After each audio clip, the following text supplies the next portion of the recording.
ହଁ, ମୁଁ ମାନୁଛି। ବାହାଘର ଆଗରୁ ସମସ୍ତେ ନିଜ ମନରୁ କାହାକୁ ନା କାହାକୁ ନିଜର କରିବାକୁ ଭାବିଥାନ୍ତି।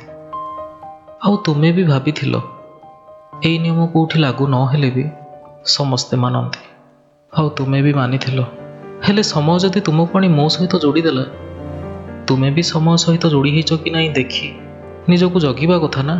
ତୁମେ ହିଁ ତ କହୁଥିଲ କି ମୋ କଥାବାର୍ତ୍ତା, ଚାଲିଚଳନ, ଆଚାର ବ୍ୟବହାର କେବେ କେବେ ତୁମକୁ ତୁମ ପ୍ରେମିକଙ୍କ ପରି ଲାଗେ। ସେତେବେଳେ ମୁଁ ତୁମକୁ ଅଧିକ ନିଜର ଲାଗିବା କଥା ନା। ଯଦି ହଁ, ତେବେ ତୁମେ ନଜର ଚୋରେଇ ଯାଅ କାହିଁକି? ମୁଁ ଦେଇଥିବା ଉପହାର ଫେରେଇ ଯାଅ କାହିଁକି?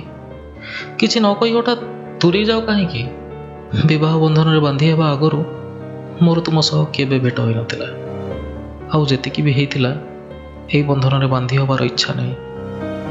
ତୁମ ରାଜିକୁ ନେଇ ଯଦି କଥା ଆଗେଇଥିଲା, ତେବେ ଆଜି ତୁମେ ଏତେ ଗୁମସୁମ କ'ଣ ପାଇଁ? ନା ନା, ତୁମ ଅତୀତର ପ୍ରେମ ତୁମ ଦୋଷ ନଥିଲା, କି ସେସବୁକୁ ଭୁଲି ଖାଲି ମୋତେ ଭଲ ପାଅ ବୋଲି କହିବା ବି ମୋ ଉଦ୍ଦେଶ୍ୟ ନଥିଲା। ତୁମେ ସମ୍ପୂର୍ଣ୍ଣ ସ୍ୱାଧୀନତାର ଜୀବନ ବଞ୍ଚିଲେ ବି ମୋତେ ନିଜର ଜଣେ ଭଲ ସାଥୀ ଭାବିବାରେ ଅସୁବିଧା କ'ଣ ଅଛି? ତୁମ ମନର ସବୁ ଦ୍ୱିଧାକୁ ଥରେ ମୋତେ ପଚାରି ବୁଝିବାରେ ବାଧା କ'ଣ ଅଛି?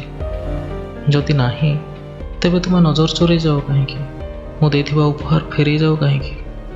କିଛି ନ କହି ହଠାତ୍ ଦୂରେଇ ଯାଅ କାହିଁକି?